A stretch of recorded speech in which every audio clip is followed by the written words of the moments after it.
ఈరోజు ఖైదీ number 150 cinema చూడడానికి మా రాప్తాడు కాన్స్టిట్యున్సీకి సంబంధించి దాదాపు 1000 మంది యూత్ అందరూ కూడా ఈరోజు రావడం జరిగింది. వీళ్ళకు ఒక స్పెషల్ షో వేయడం జరిగింది. మా ముఖ్య ఉద్దేశము ఈ సినిమాలో నీటి కోసం భూమి కోసము శంకర్ అనే ఒక పాత్రధారుడు నీరూరు గ్రామస్తుడు చేస్తున్న పోరాటాన్ని స్ఫూర్తిగా తీసుకోవాలని మా యువతనందరినీ ఈరోజు ఇక్కడికి తీసుకొని రావడం జరిగింది. మా అనంతపురం జిల్లా అత్యంత కరువు జిల్లా. ఈ జిల్లాకు సంబంధించి దాదాపుగా గత 3 సంవత్సరాలుగా విపరీతమైన కరువుతో రైతులు చాలా ఇబ్బందులు పడుతూ ఉన్నారు. గత 30 సంవత్సరాలలో కేవలము 7 సంవత్సరాల్లో మాత్రమే సాధారణ వర్షపాతం నమోదైంది. దేశంలో జైసల్మీర్ తర్వాత అత్యంత కరువు జిల్లా ఇది అనంతపురం జిల్లా. ఈ జిల్లాకు సంబంధించి సాగునీటి కోసం గతంలో ఎన్నో పోరాటాలు జరిగాయి. వామపక్షాలు కాంగ్రెస్ పార్టీ నేతృత్వంలో ఎన్నో సాగునీటి కోసం పోరాటాలు జరిగాయి. హంద్రీనీవా ప్రాజెక్టును సాధించుకోగలిగాం రాజశేఖర రెడ్డి గారి నాయకత్వంలో.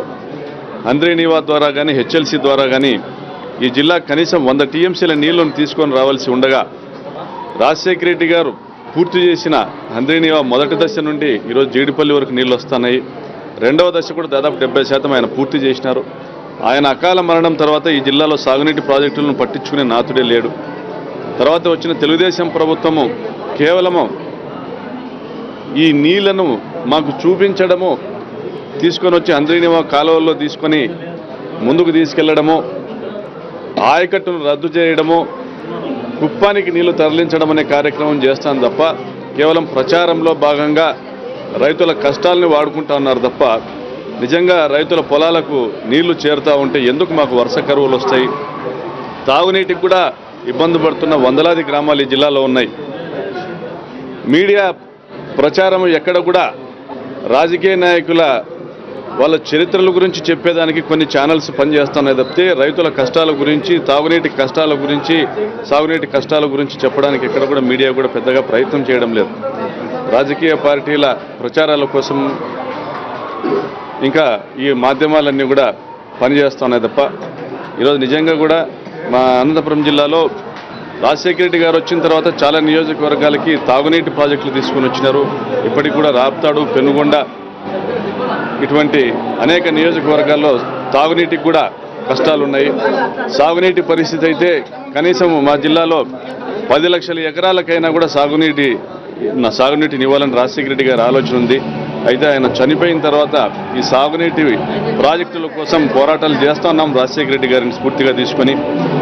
ఈరోజు రైతాంగం సమస్యలపైన పోరాటానికి యువతను సన్నద్ధం చేసేదానికి మన సాగునీరును మనమే సాధించుకోవాలి. ఈ జిల్లాకు సంబంధించిన 3.5 లక్షల ఎకరాల హంద్రీనీవా ఆయకట్టును, 1.5 లక్షల ఎకరాల హెచ్ఎల్సీ ఆయకట్టును మనం సాధించుకోవాలి. కనీసం ఈ 5 లక్షల ఎకరాలకు పొలాలకు నీళ్లు చేరాలి. పంట కాలువల ద్వారా, మైనర్ల ద్వారా, డిస్ట్రిబ్యూటర్ల ద్వారా పొలాలకు నీళ్లు చేరాలని మేము ఉద్యమం చేస్తున్నాం గత 2 సంవత్సరాలుగా. మా దగ్గర ఉన్న పేరూరు ప్రాజెక్టు కోసం మేము గత 10 సంవత్సరాలుగా పోరాడుతున్నాం. పేరూరు ప్రాజెక్టుకి నీళ్ళు ఇవ్వాలని. రూపాయి ఖర్చు లేకుండా పేరూరు ప్రాజెక్టుకి నీళ్ళు ఇచ్చే అవకాశం ఉన్నప్పటికీ కూడా కొన్ని పెద్ద పెద్ద కంపెనీలకు పనులు ఇవ్వడానికి వేల కోట్లతో టెండర్లు పిలిచి డబ్బులు దండుకోవడానికే ఈరోజు ఈ రాష్ట్ర ప్రభుత్వం ప్రయత్నం చేస్తాం తప్ప 10 రూపాయలు కూడా ఖర్చు కాకుండా, కనీసం 10 కోట్లు కూడా ఖర్చు కాకుండా పేరూరు డ్యాంకు నీళ్ళు ఇవ్వచ్చు అంటే ఇవ్వడం లేదు. అటువంటి ఆలోచన కూడా చేయడం లేదు.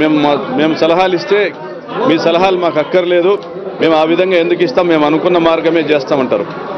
ఈరోజు ముఖ్యమంత్రి గారు జిల్లాకు వస్తే మా ప్రజాప్రతినిధులు ఈరోజు డిస్ట్రిబ్యూటరీ వ్యవస్థను రద్దు చేస్తున్నారని ముఖ్యమంత్రి గారిని ప్రశ్నిస్తే మీ ప్రభుత్వంలో, మీ రాజశేఖర రెడ్డి హయాంలో మీరు డిస్ట్రిబ్యూటర్లు ఇవ్వాలనుకున్నారేమో కానీ మా ఆలోచన వేరు. మేము హంద్రీనీవా నుండి కొన్ని చెరువులకు నీళ్ళు ఇస్తామని చెప్తారు తప్ప దాదాపుగా ఈ జిల్లాను కరువు కోరలేకి వదిలేసి కనీసము మాకు రుణమాఫీ చేస్తామన్నారు, సంపూర్ణ రుణమాఫీ చేస్తామన్నారు. ఈ సంపూర్ణ రుణమాఫీనైనా కూడా మీరు అట్లీస్ట్ సంపూర్ణంగా పూర్తి చేయండి. కనీసము రాబోయే 6 నెలల కాలంలోనైనా ఈ సంపూర్ణ రుణమాఫీని పూర్తి చేసి మా జిల్లా రైతాంగాన్ని ఆదుకోండి అని ప్రభుత్వాన్ని డిమాండ్ చేస్తూ మొన్న ఆత్మకూరులో కూడా ఒక భారీ బహిరంగ సభ నిర్వహించడం జరిగింది. సంపూర్ణ రుణమాఫీ మేము చేశామని చెప్పుకుంటూ తిరుగుతున్నారు ఈ జిల్లా ప్రజాప్రతినిధులు, తెలుగుదేశం పార్టీ వాళ్ళు, మంత్రులను, ముఖ్యమంత్రి చంద్రబాబు గారు కూడా బుకాయిస్తూ ఉన్నారు, అబద్ధాలు చెప్తా ఉన్నారు. ఎక్కడ చేశారు రుణమాఫీ అని ప్రశ్నిస్తూ ఉన్నాం. ఈ సినిమాలో కూడా ఎక్కడ జరిగింది రుణమాఫీ, ఎక్కడ జరిగిందని హీరో ప్రశ్నిస్తారు. నిజంగా కూడా వాస్తవంగా రుణమాఫీ ఎక్కడ జరిగింది? కేవలం మీరు ప్రచారాల్లో మీడియా చంద్రబాబు నాయుడు చెప్తున్న తప్పుడు మాటలను, తెలుగుదేశం పార్టీ ప్రజాప్రతినిధులు చెప్తున్న తప్పుడు మాటలను అవే ప్రసారం చేస్తున్నారు. అవి వాస్తవాలను నమ్మించాలని చూస్తూ ఉన్నారు. రెయిన్ గన్లతో అనంతపురం జిల్లాలో కరువును పారదోలమని చెప్పి చంద్రబాబు నాయుడు చెప్తే, కలెక్టర్ చెప్తే, జిల్లా మంత్రులు చెప్తే ప్రసార మాధ్యమాలు అవే ప్రసారం చేస్తూ ఉన్నాయి. ఈ ప్రాంతపు బయటి వాళ్ళకి ఏం తెలుసు? సిటీలో ఉన్న, పట్టణాల్లో ఉన్న వాళ్ళకి మా కరువు ఏం తెలుస్తుంది? వాళ్ళు నిజంగా ఇక్కడ ఏదో రెయిన్ గన్ల ద్వారా ఒక పెద్ద కార్యక్రమం జరిగింది, పంటలు కాపాడాయని నమ్మారు. అయితే చివరికి రైతాంగం తిరగబడి జగన్మోహన్ రెడ్డి గారి నాయకత్వంలో వేల సంఖ్యలో కలెక్టరేట్ ముట్టడి చేస్తే అప్పుడు ఈ వ్యవస్థ అంతా కూడా అగ్రికల్చర్ డిపార్ట్మెంట్ కానీ రాష్ట్ర ప్రభుత్వం కానీ దిగివచ్చి జిల్లాను కరువు మండలంగా, కరువు ప్రాంతంగా ప్రకటించడం జరిగింది. అయితే దానికి సంబంధించి స్కేల్ ఆఫ్ ఫైనాన్స్ ప్రకారం ఎకరాకు 18,000 రూపాయలు మాకు పంట నష్ట పరిహారం చెల్లించాలని మేము డిమాండ్ చేస్తే కేవలం ఎకరాకు 6,000 రూపాయలు, ఎక్కడికి కాదు ఎకరాకు 6,000 రూపాయలు ఇస్తామని చెప్పి ప్రభుత్వం చెప్తాంది. వాటికి కూడా ఇప్పటికీ లెక్కలు లేదు. ఏ పొలానికి ఇస్తారు, ఏ పొలానికి ఇవ్వరు అనేది కూడా తెలియని పరిస్థితి. దీంట్లో కూడా ప్రభుత్వం నుండి వచ్చే ప్రతి రూపాయి కూడా కేవలం వాళ్ళ పార్టీ కార్యకర్తలకు మాత్రం చెందే పరిస్థితి ఉంది. కాబట్టి మా నీటి కష్టాల కోసం మేము పోరాడాలి, సంపూర్ణ రుణమాఫీ కోసం మేము పోరాడాలి, ఎకరాకు 15,000 రూపాయల ఇన్పుట్ సబ్సిడీ కోసం మేము పోరాడాలి. ఈ పోరాటానికి యువతనందరినీ కూడా సంసిద్ధం చేయాలనేసి వాళ్ళకి ఈ సినిమా ఎంతో కొంత స్ఫూర్తి నింపుతుందనే ఉద్దేశంతోనే ఈరోజు ఈ సినిమాకు మేము తీసుకొని రావడం జరిగింది.